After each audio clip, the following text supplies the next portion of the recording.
नमस्कार दोस्तों, कैसे हैं आप सब। आशा करता हूं आप सभी सुखी व स्वस्थ होंगे। दोस्तों, मैं हूं एडवोकेट राजेश। स्वागत करता हूं आप सभी का एक बार फिर से आपके अपने YouTube channel secular finance TV पर। दोस्तों, जैसा कि आप सभी जानते हैं कि अब आजकल मल्टीपल लोन डिफॉल्टर्स की संख्या बढ़ती चली जा रही है। दोस्तों देश में दिनों दिन लगातार मल्टीपल लोन डिफॉल्टर्स के दलदल में लोग फंसते चले जा रहे हैं।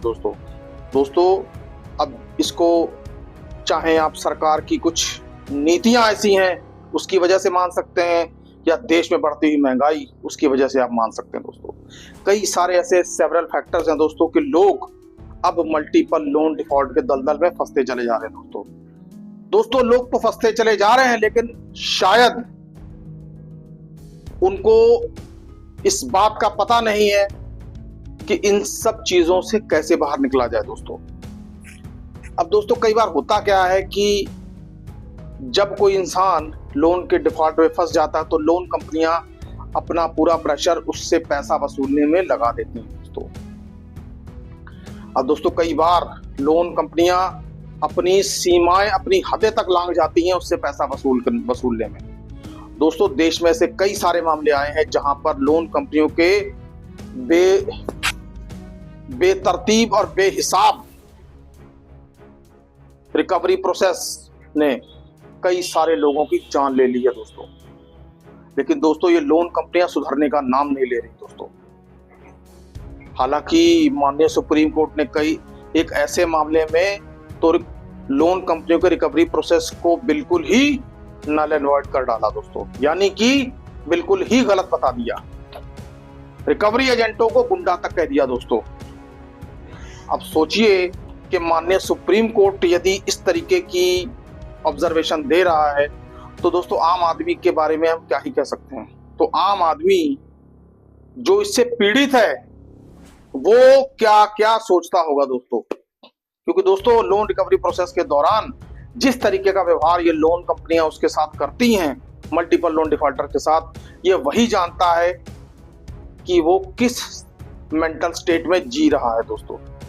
दोस्तों परिवार से अलग थलग पड़ जाता है वो बंदा, दिमागी इतना परेशान हो जाता है कि वो सोचता है कि करे तो क्या करे दोस्तों। अब दोस्तों ये तो चलिए ठीक है कि अब लोन कंपनियां अपना लगातार फोन कॉल्स, रिकवरी एजेंट्स और नोटिसेस भेजती हैं, लेकिन दोस्तों लोन कंपनियों के अब आजकल नए नए पैतरे देखने में नजर आ रहे हैं दोस्तों।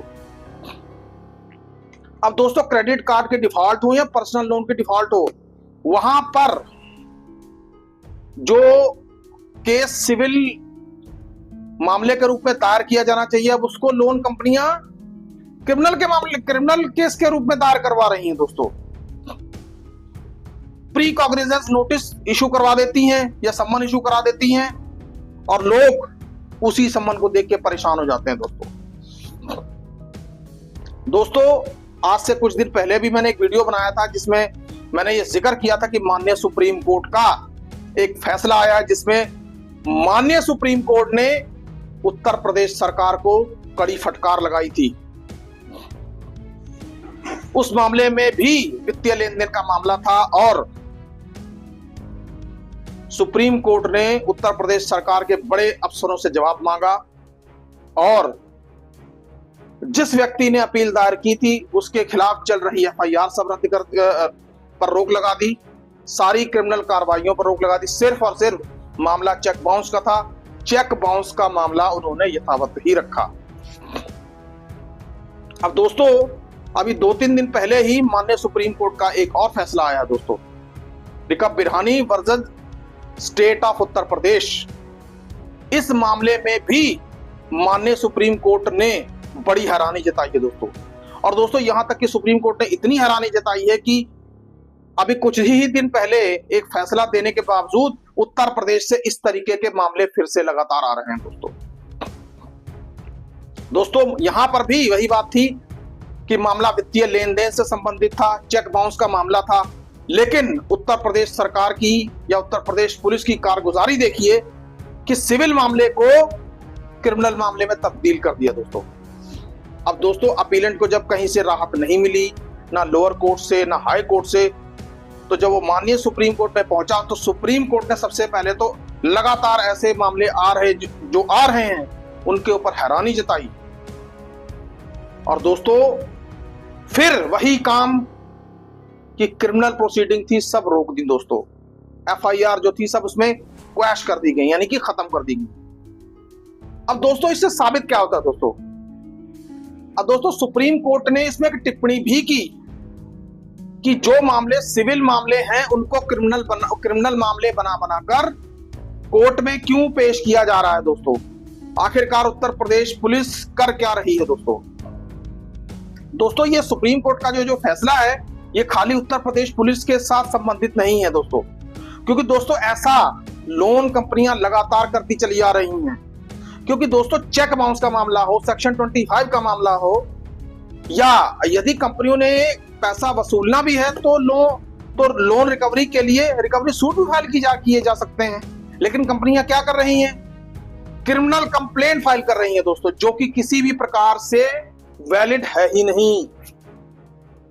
यहां तक कि लोगों को पुलिस केस करने के नाम पर भी धमकाया जाता है दोस्तों। तो दोस्तों सबसे पहली बात तो मैं आपको बता दूं, आपको ऐसे सम्मन से, ऐसी कंप्लेंट से डरने की बिल्कुल भी जरूरत नहीं है। यदि कोई रिकवरी एजेंट आपको ये कहता है कि जी आपके खिलाफ क्रिमिनल कंप्लेंट हो जाएगी, तो हंसिए और बड़े प्यार से मुस्कुरा कर कहिए कि जाओ भाई कर लो जाकर। क्योंकि दोस्तों जब सुप्रीम कोर्ट आपके साथ खड़ी है तो ये तुच्चा सा रिकवरी एजेंट क्या कर लेगा।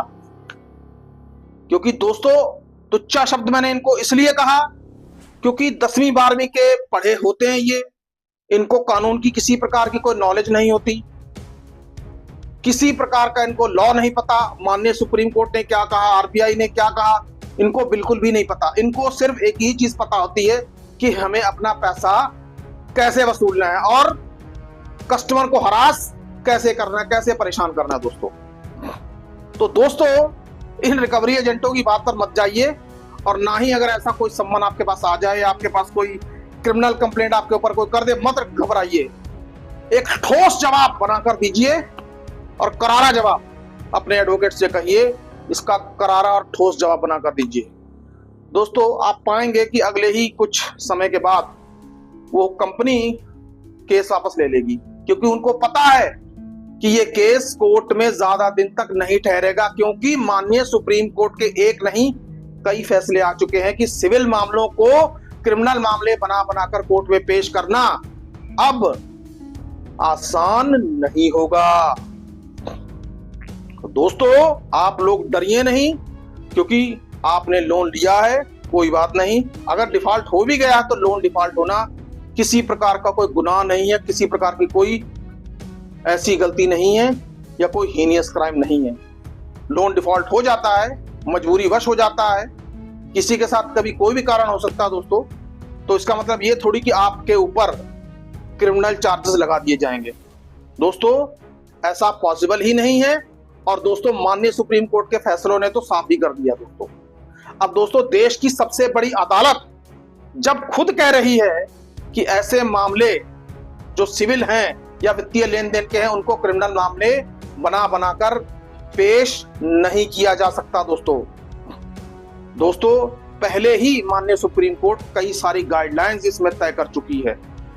लेकिन ये लोन कंपनियां सोचती हैं कि शायद कि जिन्होंने लोन लिया है या हमसे पैसा लिया है वो तो हमारे आगे कुछ बोलेंगे नहीं। दोस्तों आप अपने अधिकार जानिए और अपने खिलाफ हो रहे अन्याय के खिलाफ आवाज उठाइए। ऐसा नोटिस, ऐसा सम्मन आपके पास यदि आ जाए तो उसके ऊपर ठोस जवाब दीजिए। डरिए नहीं, अपने आप को संभालिए, कुछ नहीं होने वाला दोस्तों। ये कंपनियां खुद ही बैकफुट पे चली जाएंगी, बस आपको फ्रंट फुट पे रहना है। दोस्तों फिर से कह रहा हूं, डरने की जरूरत नहीं, घबराने की जरूरत नहीं, परेशान होने की जरूरत नहीं, कुछ नहीं होने वाला दोस्तों। माननीय सुप्रीम कोर्ट आपके साथ है। तो दोस्तों आई होप आपको आज का वीडियो पसंद आया होगा। तो दोस्तों यदि पसंद आ गया है तो इस वीडियो को ज्यादा से ज्यादा लाइक करिए और चैनल को सब्सक्राइब करिए दोस्तों।